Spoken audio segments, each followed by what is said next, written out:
to the IELTS podcast. Learn from tutors and ex-examiners who are masters of IELTS preparation. Your host, Ben Worthington. In this tutorial, we are focusing on a checklist for Academic Task 1. This will help you because on each of the points that we mentioned, we're going to give, well, I don't know if on each one, but in most of them, we can give you a real-world example from a sample answer. So this will help you because you can use this checklist while you're preparing and just see if you're basically just to guide you with your writing. And with us again on this tutorial is Daphne, and we'll be going through the points. I'll say one, Daphne will say one, and so on and so forth. So hello there, Daphne, how are you doing? Hi Ben, I'm fine, thank you. Hi everybody, hope you're all well. Just before we jump into this, in a episode we did a while back, I mentioned my friend who was traveling around Central America. I've been waiting for the end of this story for a long time, Ben. Well, as I said, that he was going around, and this is kind of related to Academic Task 1. This is why I wanted to share it. But he went to Barbados, he went to Jamaica, he went to the Bahamas as well. And this is last year. At each place, when he was telling me what he was doing there, he told me that, hey Ben, did you know that a slice of apple pie is $2.50 in Jamaica, $3 in the Bahamas, and $1.50 in Cuba? And wow. I asked him, why are you telling me this? And he goes, oh, these are the pie rates of the Caribbean. Sorry about that. That is the most terrible joke. I'm sorry about that, but I'm glad you laughed. I hope it wasn't just sympathy laughing from No, that's situation. Good. That's one of those silly jokes that's actually genuinely quite funny. Yes, it is semi-related to IELTS Academic Task 1, but please don't ever use that in your Academic Task 1 answer. Okay, let's jump into it without wasting any more time. So, on this checklist, we've got roughly about 15 points. And as I said, we're going to back up each point with an example. So, number 1, have you paraphrased the rubric or did you just copy-paste the title? So, Daphne, could you give us a demonstration for this one? Yes, this is really, really important. So whilst you don't have to go as crazy as you would obviously in task 2 in showing a huge range of vocabulary, you will get more points if you do vary your vocabulary and not just use the same words as are in the question the whole time. Remember, as Ben says quite often, this is a language exam, so you need to show language. So in your very first sentence, have you paraphrased? So rather than, I'm looking at the line graph we have here, which says the graph below compares the number of visits to 2 music sites on the web. So I would be paraphrasing just very simply there by saying the line graph shows how many times 2 music websites were visited over a period of 15 days. So I'm using the word website instead of music site. I'm using were visited, a nice passive verb, instead of the number of visits. So I'm varying my language, and if I can paraphrase, I will. Excellent, yeah. And just a side note there, that sometimes, as I mentioned when I was describing a natural process or how to describe a natural process, sometimes there might not be another word. For the example I did, I was talking about the life cycle of a tadpole, of a frog, from eggs to fully grown, mature adult frog. And there is no other word for the word tadpole. There's just one single word. So sometimes there is no choice except to use the words that are in front of you. But in most cases, and a lot of cases, there are synonyms and other ways to describe it. So moving on to step 2. Do you want to say step 2, please, Steph? Well, I'll do step 2. So have you written a clear overview? Good point. And very, very briefly, this is you can't use the words to conclude, because to conclude is when you're finishing your argument and you're just basically summarizing your points. However, it is close, and an overview is a summary, but it's not a conclusion. So just be careful. Basically, avoid the word conclude. It's not a conclusion. This is a summary. And final point. Yeah, I would just use the word overall, Exactly. which I think covers you, and then also that makes you think overview. So just repeating that word over. So overall gives you, okay, that's my overview. You can put this in as your second mini paragraph, your second sentence, if you like. Personally, I quite like having it at the beginning, because it's almost like more of an intro almost. It's like, okay, this is what you're going to have a look at, and then I'm going to analyze it. I know, Ben, you prefer it at the end of the task, don't you? Yeah. I mean, and I know as well, Ellen prefers it at the beginning, because she says that if you run out of time, then you've got the overview done, which is wise, and I think your point is wise as well. But I mean, you need to try which is best for you. If you do find that you're running out of time, then maybe put in it at the beginning. If you prefer it at the front, at the start, like Daphne does, do that. I mean, you can do it both ways. I prefer it at the end, because it just kind of adds an end. And if there was one single way to do it, then there wouldn't be any point of Daphne, Ellen, or myself existing. There would just be one of us, and there isn't. There's three of us, all with our own point of view. So I think students do struggle with this, because I'm not going to get into it, but both two ways are valid. So number 3, have you summarized the information and not just listed every single piece of data? Do you want to jump into this? Yeah, so this is so important. If you go back to the question, every single question says the same thing on academic task 1. Summarize the information by selecting and reporting the main features. So have you summarized the information? We don't want every single bit of data in this response. You haven't got time. It's really boring. It will not score you marks on task achievement and task response. You need to summarize. So you need to be able to give the most important things. This is really, really important here. Absolutely. Don't just tell me everything. I'm looking at the line graph then.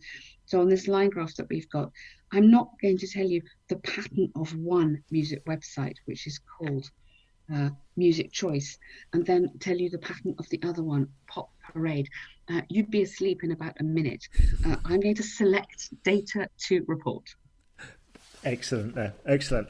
Number 4, have you included any information that is not in the data? I'll explain this one. I think this could be summarized with the curse of intelligence, which is something I've never suffered from, actually. It's a curse I've never had. Just joking.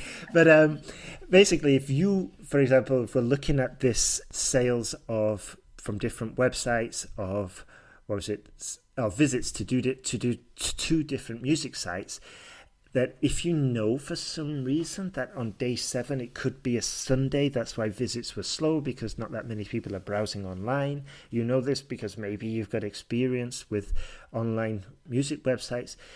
Do not add this extra information, because it's not on the chart. You can only report what's on the chart. That is so, so important. I completely add my stress onto that one as well. This is not about your personal opinion. It is not about visits to the music website fell because it was Sunday and the songs were rubbish that day. That's your opinion, your speculation. This is not the place for that. It's really not. Stick to the facts. Exactly. And just as it's probably another point that we're going to cover later on, but it goes back to language, because sometimes what I see is task 2 language leaking into academic task 1. So just be aware of that. I don't know. As I said at the beginning, to conclude is a very common mistake, a very common phrase to include, which is incorrect for your academic task 1. Number 4. No, it's number 5. Sorry. It's number 5, Ben. Yeah. Have you left any important data out? Now, the key word here is important data out. Obviously, you're going to leave some important data, some data out, because you are summarizing and you don't have time. And as we've said, it's very boring to try and tell the examiner everything. But have you left anything important out? So if we go back to your strategy for planning your academic task one, which we've looked at before, you need to make sure you talk about every single segment on that pie chart. So you can't just forget one because you don't really want to talk about it. You need to refer to all of them at some point or other, even if you're just comparing. So make sure you don't leave anything out. Mm-hmm. And I'll just jump in there. Daphne said you've got to include every single point at some point or another. That does not mean we're going to put every single point. We're going to probably group some, maybe the biggest sections, maybe the smallest sections, but at some point, at least we're going to have every data point, but it's not going to be in a boring list style format. So it's a very important balance there that you've got to be aware of. Which moves us on to number 6. Have you listed... Sorry? Yeah, no, I was going to say that moves you nicely onto number 6 because you mentioned the word list. It does. It's a very graceful transition there. Probably the most graceful one I've done ever. Anyway, sorry, number 6, Daphne. Have you just listed the information or have you compared it? So 2 things, going back onto the list that Ben just said. This is not about writing a list. The chart did this on day 1, that on day 2, that on day 3. Have you done a list? So no. Or have you compared it? Yes. So if you're comparing where relevant. So this is where you're going to pick up so here we've got these 2 graphs. So I'm comparing, the trend in both of them was up on day 7 a little bit, and then a little small decrease between days 8 and 9. One of them increased dramatically, music choice increased dramatically on day 9 up till day 11. And I'm comparing that to the other one, pop. Yep. And the increase there was day 11 up to day 12. So I'm selecting information to compare, and I'm comparing it. Excellent point there. Number 7, Daphne. Number 7 is to do with the organisation. So this is to do with, remember how you've planned at the beginning, you've worked out what you're going to say, you've chosen the key data, you've got your introduction sentence, you've got your overall, and then this is about the clear organisation that you've then got 2 paragraphs with the really important, the meaty bit, if you want to put it like that way. The most important data you're going to select. This is where you're going to be using your comparative language or your percentages and really showing that you understand what you can see. Excellent point there. Number 8, have you mentioned any striking features? And this goes back to what we were saying in a previous tutorial about getting an overview, and a good way to identify the striking features, 2 ways actually. Number 1, look for the extremes, and that includes the minimums, the maximums. Look for anything that stands out that doesn't really fit into the pattern possibly.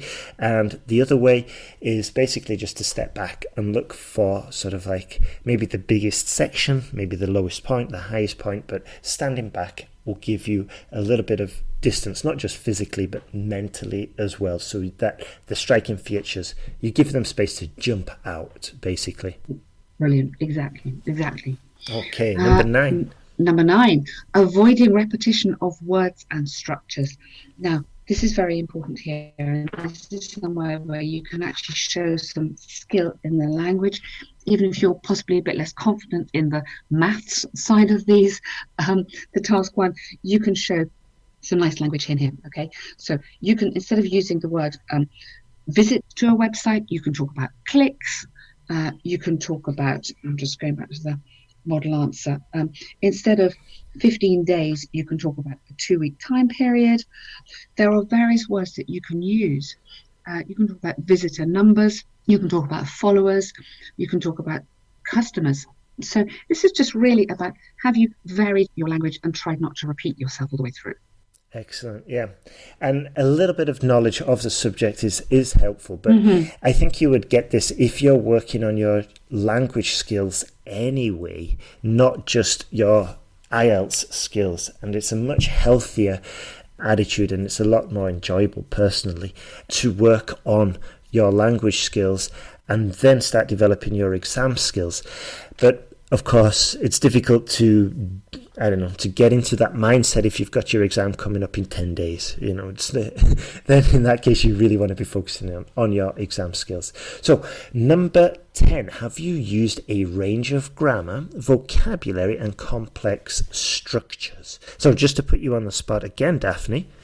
I'm going to read you the overall overview for this answer, which shows quite a lot of these. So this shows some as what Ben mentioned here, this a range of grammar and complex structures. So here we go.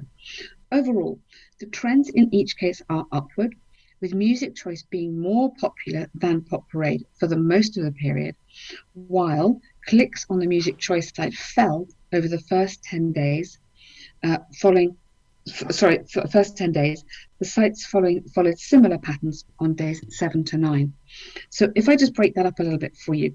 So I'm talking about music choice being more popular, rather than saying music choice is more popular. I'm using a participle there, being more popular than, so nice comparative structure, Pop Parade for most of the period, while, so I'm using that lovely connecting word while, clicks on the music site fell over the first 10 days. So I'm just trying to get in there some, rather than just saying this went up, that went down, I'm just trying to use some nice grammar and vocabulary and this idea of complex structures, using some of these linking words as well. Excellent example there. And by the way, if you've downloaded the official app that we have, you'll be able to get the transcript, and in this transcript we have included the picture and the model essay that we're using while going through this checklist. Also on the website as well, if you search for this tutorial, you'll be able to see the graph and the summary that we've written, and also we've really have broken it down and we've highlighted the useful language. We've given some commentary, added some commentary there about what was done correctly, what was done incorrectly, and it'll be useful just as guidance to help you improve. Number 11, have you used the correct tense and verb form? So this connects back, yes, these are really common mistakes here. This connects back to doing your planning and really just thinking carefully at the beginning before you start to write. Is this a movement over time? Are we moving from, this one is moving over a period of 2 weeks, or is it just a static picture? So do I know if it's 2016 or 2000 whatever? Which tense am I going to be writing in? So this is a little bit tricky here. Because it does move over a period of days. But because it's 15 days, I'm assuming that it's in the past tense. This is 15 days that happened. It's not every single 15 days. If it was every single 15 days, I'd be using a present tense. Here I'm going to use the past tense. So I'm going to be consistent with that. I'm not going to jump around and use a few future tenses just because I'm not really paying attention. So the correct tense is very important, and obviously connected to that is a correct verb form. You need to make sure your past simples are absolutely accurate. You're not mixing up your present perfect and your past simples. If you're using a passive, which I have done here, or this modern answer talks about the sites were visited, I need to make absolutely sure that I'm confident on the passive. Really nice to use passive in these answers sometimes. It mixes it up a bit and it will score you marks for your grammar. Excellent point there. Excellent. I won't go into that in any more detail. I think Daphne's covered it very, very thoroughly. So number 12, have you used appropriate linking devices such as adverbs and conjunctions? Right, so you are not going to write on the one hand, on the other hand. That would be, as Ben was saying earlier, that's a leaking of the task 2 language into the task 1. You need to have these phrases in your mind, and I can't recommend these strongly enough. They're nice high level and it will really help you with your coherence. So write down these words while. So while the trend for Pop Parade was downwards in the middle of the period or in the second week, the period of the movement in music choice was significantly higher. So while, whereas is another really good one as well. So whereas music choice visitors fell between day 3 and 5. Music visitors to Pop Parade increased rapidly over that period of time. So whereas is a contrasting conjunction. Also, just very simply, in contrast, Yes. in comparison. Yeah. Those all link your sentences nicely together, Ben, don't they? Absolutely, yeah, absolutely. And they're relatively more straightforward to use as well, and to build your confidence as well. And also in the online course that we have for Academic Task 1, we strongly suggest, just as a rule, that the student includes a certain small list of words and verb forms and grammar structures, just to guarantee that the rubric is explained fully. I'm not going to go into it in more detail, but if you look at the online course for Academic Task 1, it just makes it so much more straightforward and easier to get started. It really does. Yeah. Because I think sometimes you can start off thinking, oh, help, where do I go with this? But if you know you have to include these phrases, then that's giving you the coherence. And as you said, Ben, gives you the confidence that you can do it. Exactly. And I think a lot of students do struggle with regards to confidence, especially when it comes to choosing the information and selecting what to write about. But as we said, it can be made straightforward, and if you've got a structure, it's even easier. So, number 13, have you checked your writing for mistakes? Do you know a good site that does that, a good service, Daphne? Oh, that's me. I'm the service above that. Please, everybody, check your answer.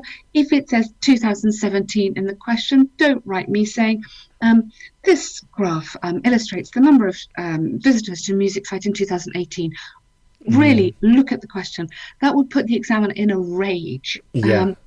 And check. I mean, I know you're under pressure. I know it's easy to make these mistakes, and maybe you're not thinking straight, but just check that sort of thing. So check that you are not making any silly errors in what year you're doing.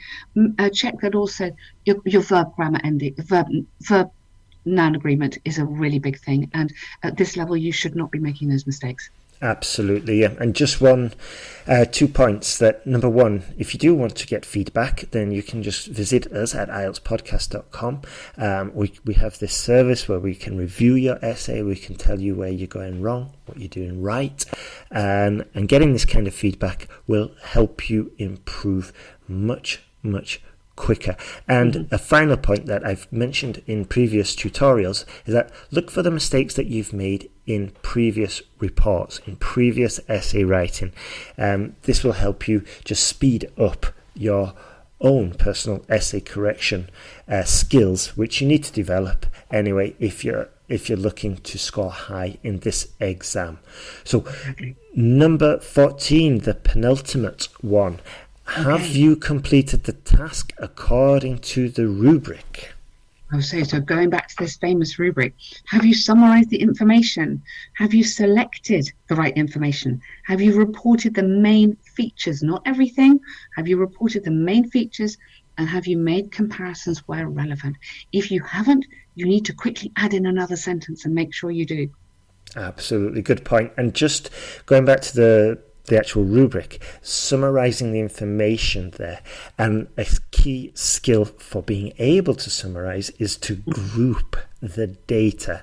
Grouping the data is a skill that we strongly encourage all our students to develop, and we've got special skills and techniques in the online course. We don't have time to mention them today, but they definitely help you in when it comes to choosing the right information to include. Now, point 15 is a little bit, although the official IELTS website does not mention 150 words, and in the criteria it doesn't mention to write at least 150 words, I have downloaded official papers which do say write at least 150 words.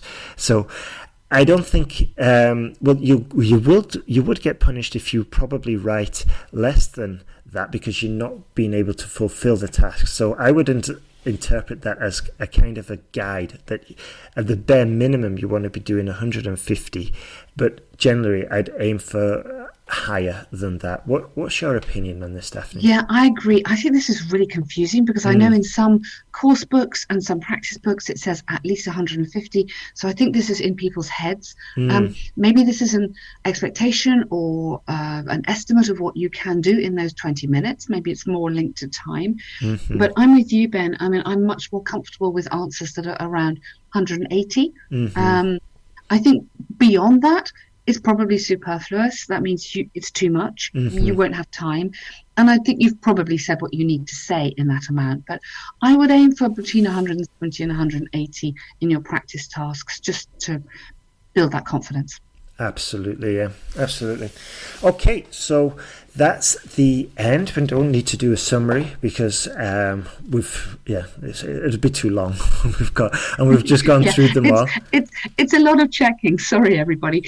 With planning and checking, you hardly have any time, do you? But you get the gist. You get the idea of what we're saying, and it's all pretty logical. And we just want to make sure that your answer is as good as it possibly can be. Exactly. And just one final point. Never trust anyone with graph paper. Oh. Because they're always plotting something. Sorry. Oh, please, students, stop Ben from this. It's terrible. I'm sorry. This is why I was looking forward to recording this, to doing this podcast. I'm going to be giggling all day now at your silly jokes. I need to share my expertise on this one. No, but just to finish on a more serious note, that if you are struggling, like I say in most tutorials, that you're not alone.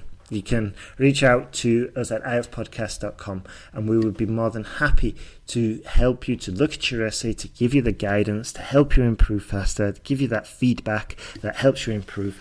And remember, you can come to IELTS Podcast, sign up, and we send you a whole ebook of material that helps you with more guidance in there, with advice, with sample essays, with vocabulary lists and collocations and all of that. And just keep working and you will pass the exam. It's just a matter of time. It's not a matter of tests, it's a matter of time and basically effective, powerful preparation, which is what we aim for here at IELTS Podcast. So, Daphne, do you have anything left to say before we finish? Well, as long as you don't tell me any more jokes, Ben. No.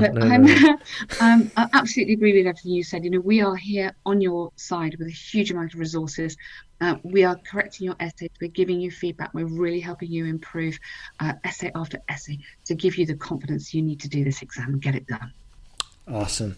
Okay, thank you very much for listening and good luck with your exam.